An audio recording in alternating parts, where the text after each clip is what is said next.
Tonight, the money promising to improve medical treatment for thousands of people across the region. In today's hospital handouts, the Prime Minister has pledged almost £100 million for the Luton and Dunstable Hospital. It'll be used to build a new treatment block, but it also means the much-discussed merger with Bedford Hospital is now almost certain. Bradbrook reports.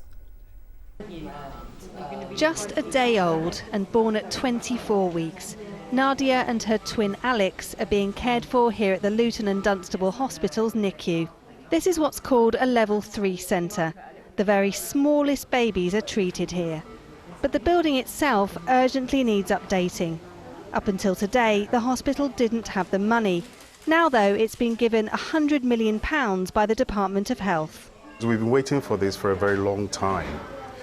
As far as I'm concerned, this is probably one of the oldest maternity units in the country. You've seen it for yourself how the infrastructure looks like. We need something better, and I think we deserve something better. All this will now be replaced by a brand new 5-storey building. It's a very old delivery suite. Not all of the rooms have got en suite. They're quite small. So the facilities here aren't really nice to work in and aren't very nice for the women. So having a new unit will be amazing. The money is a share of £1.8 billion promised to the NHS by the government. But it won't just benefit patients on this site. The merger between this hospital and Bedford has been talked about for years, but without the capital investment was put on hold. Now, though, it could go ahead as early as next year. There are huge benefits from the merger for Bedford. So just to give you some examples, the stability of the future services, all the services will stay on both sites.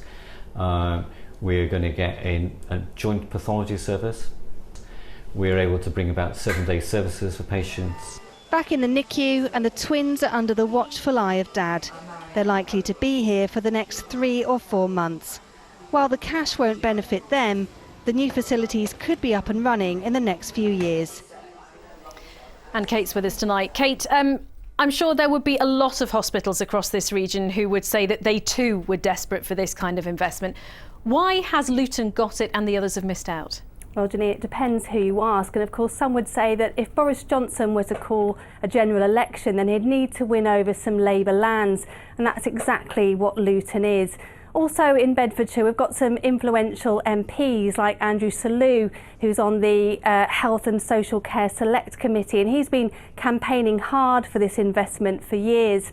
Of course, others would say, well, Luton's been chosen because it's going to benefit a huge area. It's not just Luton and Dunstable, but also Bedford with this merger. They'd also say this money's been promised for some time for hospitals who can make their savings, and Luton has done that. It's also consistently met its targets.